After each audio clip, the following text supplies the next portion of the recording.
first thing that is really has come to me after the presentations that I heard from others, it's umoya inonzi mtengeni wakatsvuka unoonekwa neanobva kure. Vasingazive mtengeni tinodziti nhengeni. It's just a fruit, a wild bread. Saka unoonekwa neanobva kure. It's only a person who is coming from afar can see a ripe fruit. Iwewe wakagara pasi pemango, let's take an example yemango ndo yatoziva tese. So unenge uri pasi pemango kutsvaga mango inenge yakati ibvei over what pamwe ndio ingaite say this is the best mango that I can get, but you can't find it. But somebody is just walking from there and he just comes where you are and he picks it up from there and said, but why did I not see it? I've been here all along. That's how I feel about the church and sometimes how I feel about the society of Jesus, that we had sometimes this man among us, but we did not see this wisdom and this wealth of wisdom that he had. It took many people who came from a distance and said, oh, listen to this. Maybe sometimes we should not go too far. Let's stay where we are. Let's work with what we have, and you'll see a lot of wisdom and a lot of wealth. That's really something that I appreciated. I live with my brothers in community, and I know sometimes I don't appreciate them as much as they are appreciated by people outside there. I think this is an encouragement that probably let's look around more, we'll see something deeper. The major thing that has been coming, at least from your presentation, is that this whole relationship between Christian faith and culture has been very difficult, and this is a man who tried to find a way between the two, to try to find how our culture can speak of this faith which is considered to be foreign. This is a huge topic. And people are very, if you go into theology and into philosophy, people has been fighting about it. How best can we live our faith? We have tried many things to say, okay, let's Christianize, let's push away with this. But at the end, we can wear what we wear, speak in English and do other. But at the end of the day, we go to our default, which is our culture.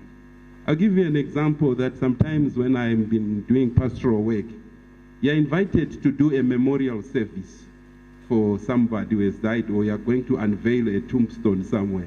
You bring all your Christian paraphernalia and you do whatever the Christian thing. But no, as soon as you are packing your things and you are gone, then must put in Dolores Akuya manje baba. And the big thing starts at that moment.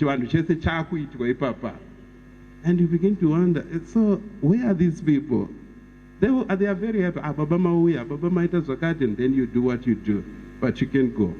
But I've discovered sometimes now when I go there, the way you speak to them, they can invite you and they can tell you the truth. They'll tell you, okay, after your mass, Baba, can you come and bless our beer now here? Or do you want a taste of it? So there is that Chivanu doesn't just go away. It is still very much with us. And in the church, we are still struggling on how best we can use it and we can accommodate it, and it can become part of living our Christian faith. Like I said yesterday, the likes of people like Father Zvarevashe, there were these people who saw that I don't think they removed their Christianity and put on Chivanu, or that they removed Chivanu and put on Christianity.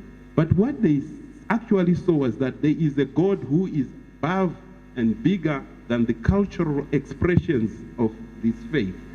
So the faith as it was expressed, the Christianity did not come from Europe. It came from the East there. And then when it found itself in Europe, it wore the cultural garments of Europe and the expressions. What is it that they play? The accordion, the guitars and everything.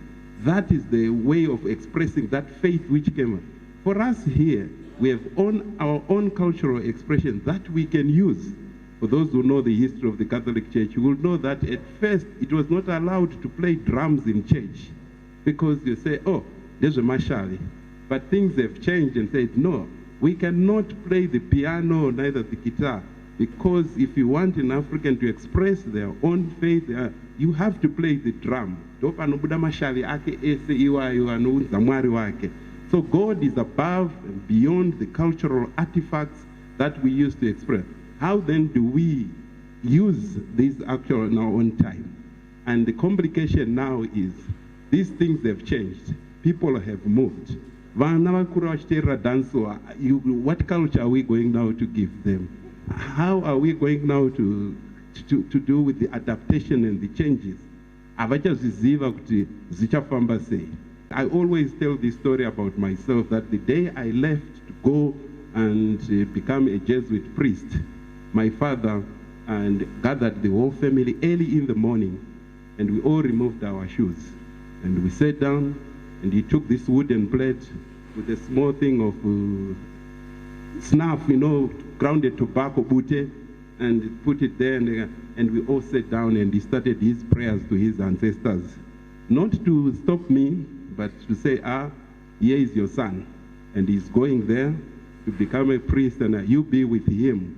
You do whatever, guide him, protect him, and everything. And after that, we were all given a pinch of that bute. We sniffed, and after we sniffed, we sneezed, and it was, according to my father, it was a sign that the ancestors had accepted me.